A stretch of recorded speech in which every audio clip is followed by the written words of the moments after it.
almost time. Oh, hi! I'm glad to see you finally made it. We've been waiting for you to get here for the last 5 weeks. This is a huge milestone in your military career, and I hope we were able to meet you where you were as leaders and assist you in your attempt to be better leaders, supervisors, and people, personally and professionally. Before we begin today's ceremony, let me take you behind the scenes of the Sheppard NCOA Academy.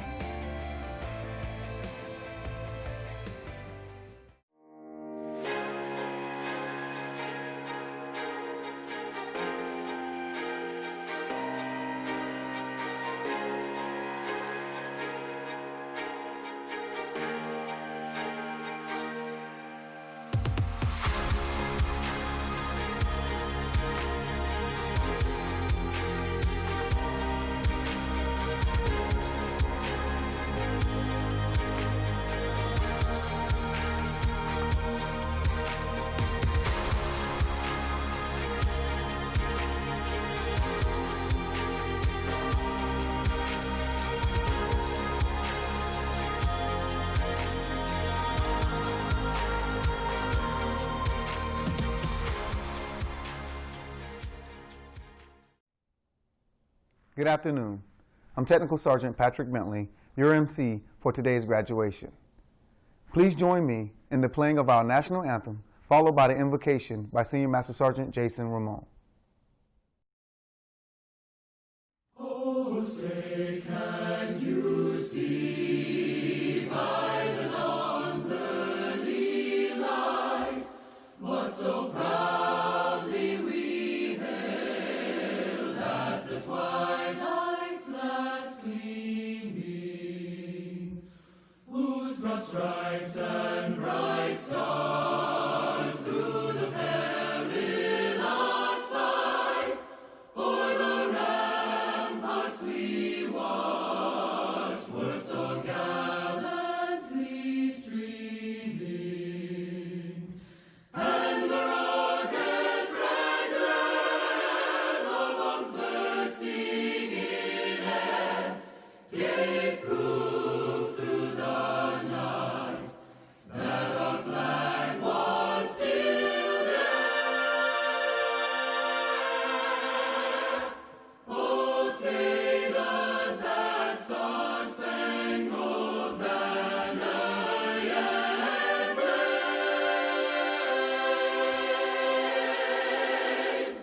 o'er the land of the free and the home of the brave.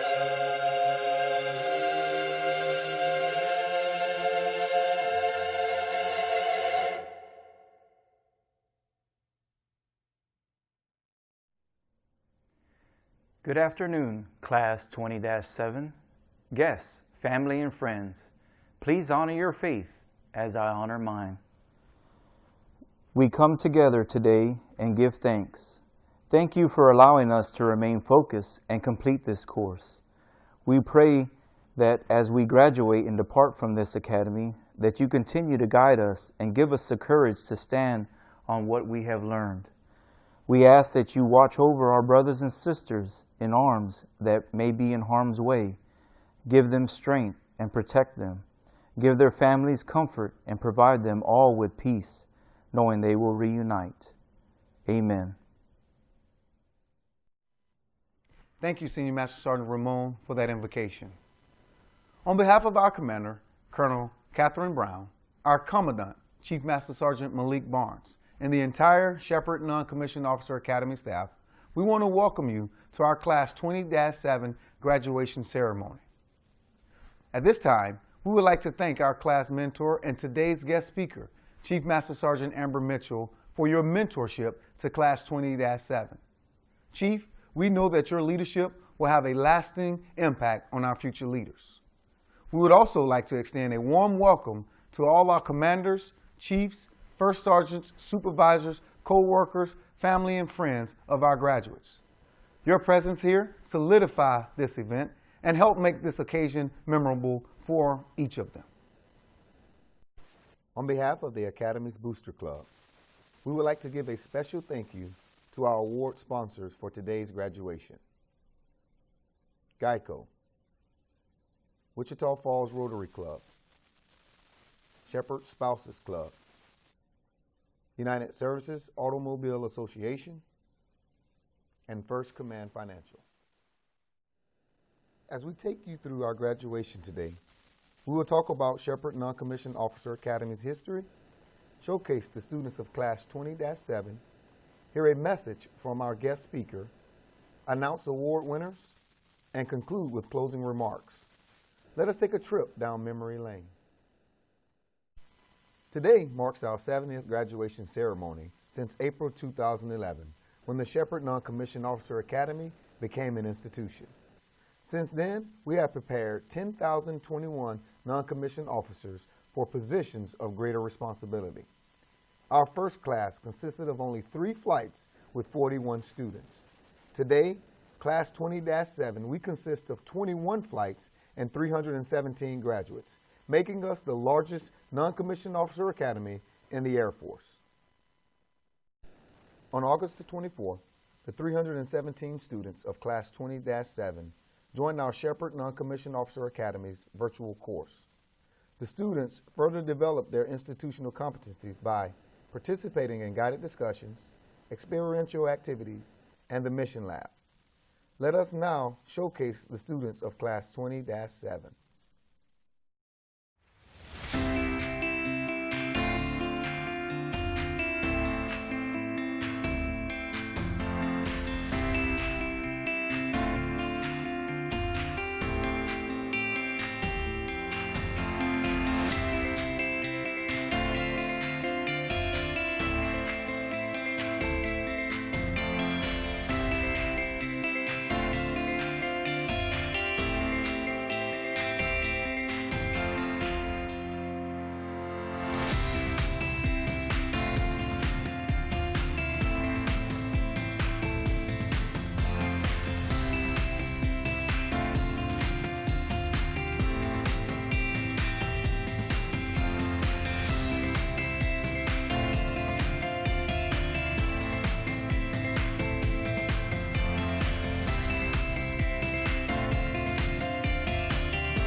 Today, we have the pleasure of having Chief Master Sergeant Amber Mitchell as our guest speaker. Chief Master Sergeant Mitchell is our Senior Enlisted Leader, Director of Personnel and Logistics, Headquarters, United States Space Force at the Pentagon in Washington, D.C. She formulates and executes Space Force Human Capital Strategies Vision Plan and policies for the newest military service and advises Space Force senior leaders on personnel policies, development, and resource issues impacting 16,000 military and civilian personnel. She also oversees a team of Space Force, Air Force, Army, Navy, and Air Reserve component personnel. She ensures Space Force stands-up actions are inclusive and agile, using a clean sheet of approach, unleashing space culture and maximizing operations in the space domain. Hey, Sheppard NCOA Academy, Class 20-7. It's me again, Chief Mitchell. This time with just a little bit of a different uniform on. I want to say thanks.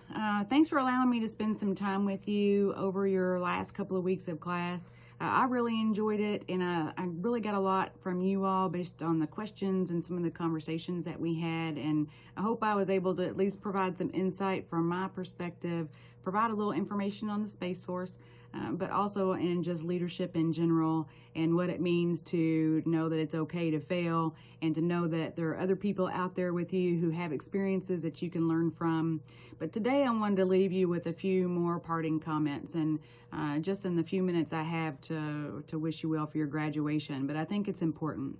So you've probably all talked about General Brown's Accelerate or Lose, and hopefully you've read the document that he has just recently put out. So I want to give you some more homework though, because I think even if you dissected that while you were in class, I think the study of where we are now and where we are going to be in the future is exactly the reason why we have you come to PME. I think some people go to PME and they're wondering, why am I here? I already knew some of this stuff, or maybe I was really good at this, and or maybe I'm here because I've got some knowledge that I can impart on somebody else or just learn from people's experiences. But really, education and growth development doesn't stop, but it really is up to you. But I want to give you just a few different things to consider reading, and just to keep up kind of your studies over the next couple of months, and then maybe you'll pick up some new things to read along the way. But I want to offer The Kill Chain by Christian Brose. I think that's definitely a good book that you will read and make you think a little bit, right? And that's why we need you sharp. That's why we need you to be able to operate from a place of safety, like within your unit, so you feel comfortable to talk about what you are thinking and bring forth some great ideas and innovations. And I think once you read that book and you kind of get a sense for where we need to go in the Air Force, you will know that we can't do that without you. I'm on the sunset of my career, right? So just a few more years left, where you have quite a few years left. And the airmen that you're leading, that you're influencing, and that you're growing and developing have so many more years. So if we really need to get where we need to go quickly, so we accelerate quickly, so we don't lose in the future, continue that study and take a look at that book and let me know what you think. Just shoot me a note on email or something. Look me up on Facebook, send me a messenger. That's however you want to do. I just would like to talk to you a little bit more about that. But I also want you to consider, Chief Master Sergeant in the Air Force's new priorities, right? So Chief Bass just took over, and she put her priorities out, and that's people and readiness and culture. And again, going back to the education that you just received, and hopefully the new friends that you just made while you were in class, you will continue to look to see what that means for you within your unit, the people that you help grow, the people that you help develop, the people that you are taking care of and looking after, so we can get after this mission of ours. And that goes directly into readiness and why it's important, again, going back to the kill chain, why it's important to be ready, because we are already at war. We've been at war for a long time, and now we've been contested in space and cyber and continuously. And it might not make the news like some of the other things do, but we are. We're already there. And then that just goes back to culture, and we own that culture as leaders in our units and in our wings, and specifically down to the very lowest level in your flight. So you own that culture, and I think it's important for you to know what that means. What does that culture mean to you, and how do you help advance that culture on behalf of the Air Force? Because these people that are joining our Air Force, they're joining because they've got a dream to live, right? Or they've got these goals, and we don't want to be that person that makes that airman say, you know what, I don't want to be here anymore. I don't want to serve in the Air Force because we didn't have the culture I expected, and the people that were leading me just weren't what I thought they were going to be. So I want to give you just a quick story, two quick stories. One about my own NCO Academy experience. Yes, I did remember at least one thing from the NCO Academy. But my instructor, he had a whole packet full of Post-it notes, and he handed each of us in the classroom a Post-it note. And he said, I just want you to write one name on this Post-it note. I just want you to write down who you would like to emulate. That's it. Just a name of who you would like to emulate. Pretty simple. So we all wrote our names down. He collected them up and he put them all on the board. And he says, I want you to look at all these names. He said, someday you're going to leave the military. You're going to leave the service, whether you retire or whether you decide that, hey, there's something else out there for you and you separate. But at the end of the day, when you walk out that door for the last time, if I ask the people that were within your orbit while you were serving, is anybody going to write your name on that Post-it note? I don't know. Are they? That's for you to answer and for you to reflect on. Remember that reflection thing I talked about before? I think that's worthy of reflection at least every now and then. Is somebody going to write your name on that Post-it note? So I got a phone call just last week, so uncanny timing on this.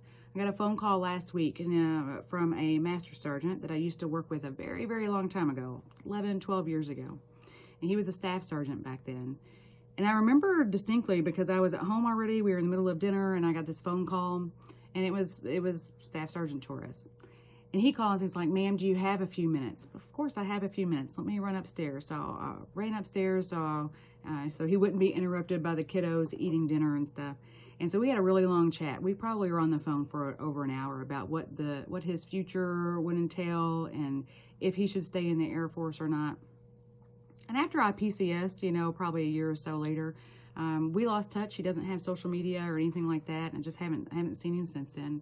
But I did get a phone call last week from Master Sergeant Torres, and he said, "You know what, Chief?" He said, "I appreciate your help," because he was asking me about, some kind of Space Force policy thing. He said, "I appreciate your help, but," he said, "what I really want to thank you for is, remember a long time ago when I called and you talked to me on the phone?" He said, "You're the reason why I stayed in the Air Force." And I said, "Oh, well, that's good, right?" And he said, "Actually, it really is good." And he said, "I just wanted to say that you influenced my decision to stay." And again, it goes back to that people and that readiness and culture. If we're doing what we say we're going to do, and we train them smartly and train them well, and we empower them, and we take care of the people, and we build that culture that we want, and we're doing those things that are keeping our brains sharp and our minds ready to think strategically and critically and in an innovative manner, then you are creating moments. There is great power in moments, really. And yes, there is a book called Power of Moments, so feel free to go read that one too. You can add that one to your homework list for next month. But these aren't just your moments. These are the moments that you happen to be a part of from somebody else. I don't know that I would have normally remembered having a random phone conversation with somebody, but that was a moment that made a difference for Sergeant Torres. And I never would have known if he didn't call and give me that just insight on he stayed in because of a conversation that I had with him. So I would love for you to think about all those things as you are kind of downloading and kind of getting back into the groove of your work and getting back into just the daily mission grind. But stop and think about that. Think about those Post-it notes, and if somebody is going to say they want to emulate you, and think about the power of those moments and what moments you are involved in with other people. All from that perspective of, Chief Bass's priorities with people and readiness and culture. So I'll leave you with one other article. I know, it's I'm keep giving you this big list of things. But so I'm a big fan of reading things that I wouldn't normally read. And when I went to Air War College, which I already explained was a huge deal and made me feel really dumb, but it changed some of the things that I read. So I started following Strategy Bridge and War on the Rocks and Green Notebook and started reading some other different things that I wouldn't have normally read. But this week, again, there was an article that was posted on War on the Rocks, and it's called The Psychological High Ground, the Surprising Key to Accelerating Change. And I was like, this is perfectly fitting. probably written, to coincide with General Brown, but it was written by my friend Jason Lamb, who you might know better as Ned Stark, and then Captain Jeremy Beyer, who works in the A1 Talent Innovation Cell here in the Pentagon. And so I'd love for you to read that, because those are the kind of things that I think you probably all are longing for and wanting out of your own Air Force, right? Because this is your Air Force, and you're building an Air Force for those airmen that haven't even joined the Air Force yet. So I'll leave you with this. I think you are the key, right?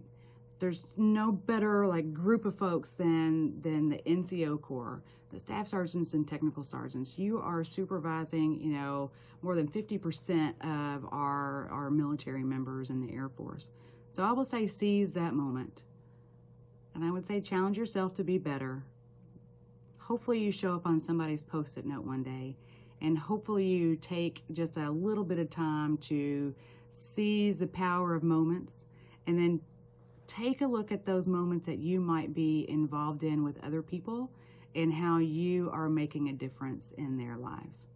So again, congratulations, Class 20-7. It's been an honor and a privilege to spend time with you, and I can't wait to see what you all are doing in the future with this Air Force. And again, from a sister service perspective now, how we will continue to collaborate and make each other better, because you all are making things happen each and every day.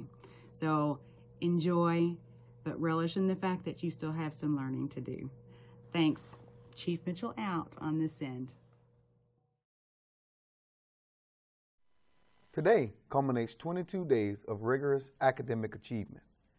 True goal of education is the process, not awards, but to expand leadership abilities and strengthen commitments to the profession of arms.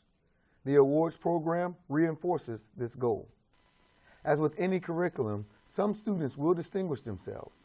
Today, we are fortunate to recognize the superior performers for Class 20-7. Firstly, the Distinguished Graduate Award is presented to those individuals who excelled as leaders and scholars. Selection is based upon academic achievement, communication abilities, leadership initiative, and recommendations from their instructors and peers.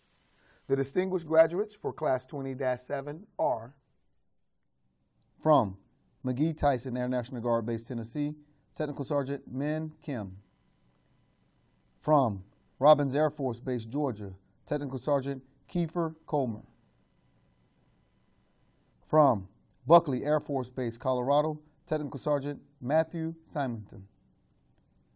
From Nellis Air Force Base, Nevada, Technical Sergeant Fletcher Goldsby Hall. From Tinker Air Force Base, Oklahoma, Technical Sergeant Lontario Duvall. From Langley Air Force Base, Virginia, Technical Sergeant Dennis Gay. From Sheppard Air Force Base, Texas, Technical Sergeant Mark Jackson. From Robbins Air Force Base, Georgia, Technical Sergeant Clayton Hamrick. From Langley Air Force Base, Virginia, Technical Sergeant Warnia Daigle. From Fort Meade, Maryland, Technical Sergeant Jessica Matthews.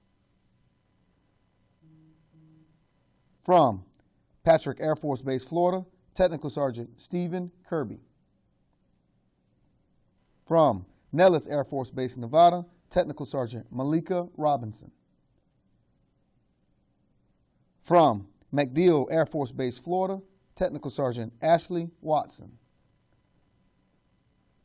From Barksdale Air Force Base, Louisiana, Technical Sergeant Todd Gonzalez.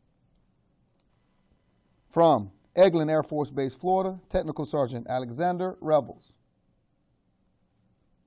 From Oxon Hill, Maryland, Technical Sergeant Charles Gertz. From Fort Meade, Maryland, Technical Sergeant Shay Carter. From Osan Air Force Base, Republic of Korea, Technical Sergeant Richard Caceres. From Fort Meade, Maryland, Technical Sergeant Thomas Westcote.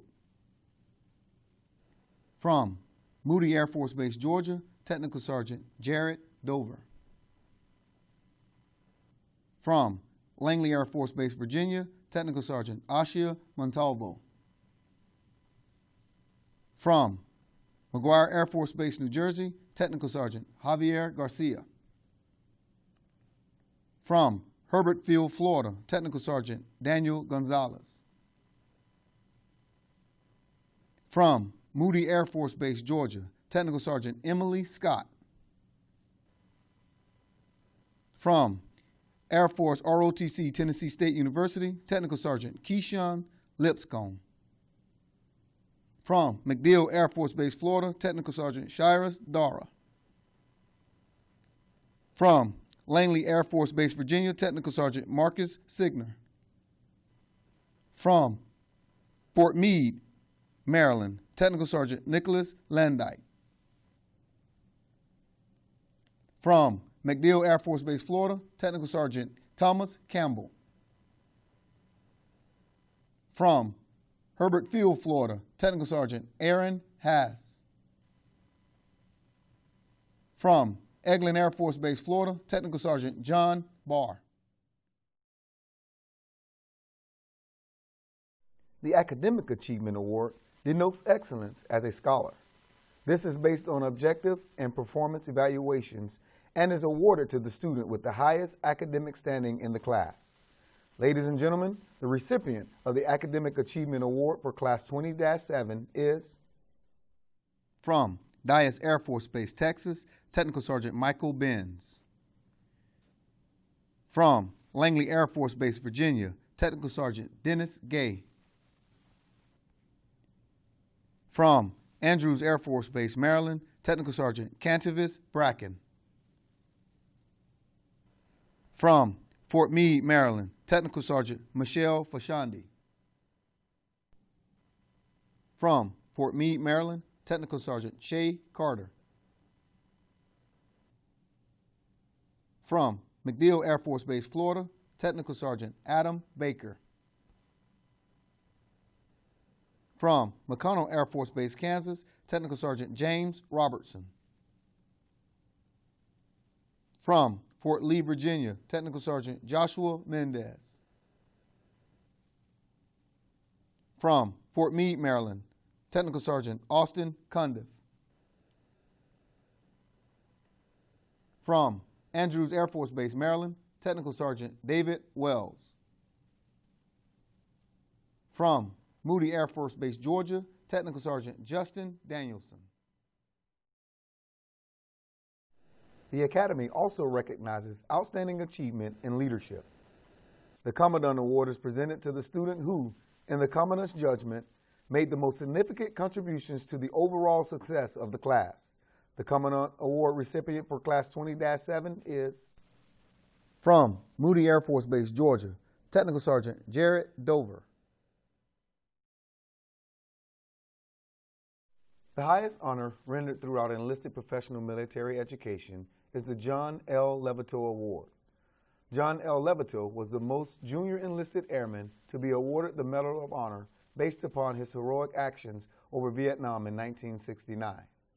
This award is given to the most distinguished graduate of Class 20-7. And the John Levitou Award recipient is From Herbert Field, Florida, Technical Sergeant Joshua Apple.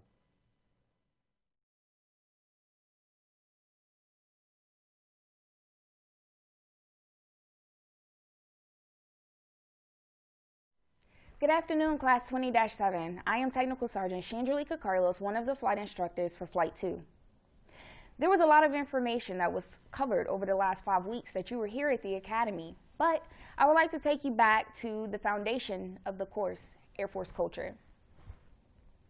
There are a lot of things that a person can assume about an organization by what they see and feel, whether that is how the people are treated or what is displayed in the unit or what leadership allows.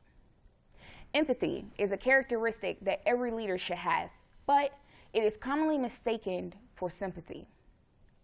Let me break it down for you. According to Grammarly, empathy is a term that we use for the ability to understand other people's feelings as if we were having them ourselves, whereas sympathy refers to the ability to take part in someone else's feelings, mostly by feeling sorrowful for their misfortunes. As leaders, it is our responsibility to check the pulse of our sections. In the lesson, Shaping Organizational Culture, you learn that the culture of a unit is everyone's responsibility. You must understand what people are feeling, although it isn't being said. I tell students they have to be in tune with what's going on inside the Air Force gates as well as outside of them. The things that are happening around us are impacting the United States Air Force one way or another. And things such as trust and commitment, they aren't things that just happen. These are things that occur due to the way that people feel. As things begin to die down after the media and politicians stop discussing the injustices that are occurring in the United States, remember, these conversations are real to someone within your wing, and maybe even your fellow airmen. This is your opportunity to show your people that they matter, no matter their current situation or their previous walks in life. If you haven't done so in the past, this is your opportunity to dig deep and find a way to better yourself as well as others. The things that occur in this world impacts everyone. As leaders, we must be able to exercise empathy, to listen to our airmen, understanding that they are the sum of their experiences, and use that empathy to instill growth and make them better as individuals. Don't leave this academy and forget the stories shared by your flight mates or the discussions from our guest speakers. It is all of our jobs to be in tune with the cultures of our unit.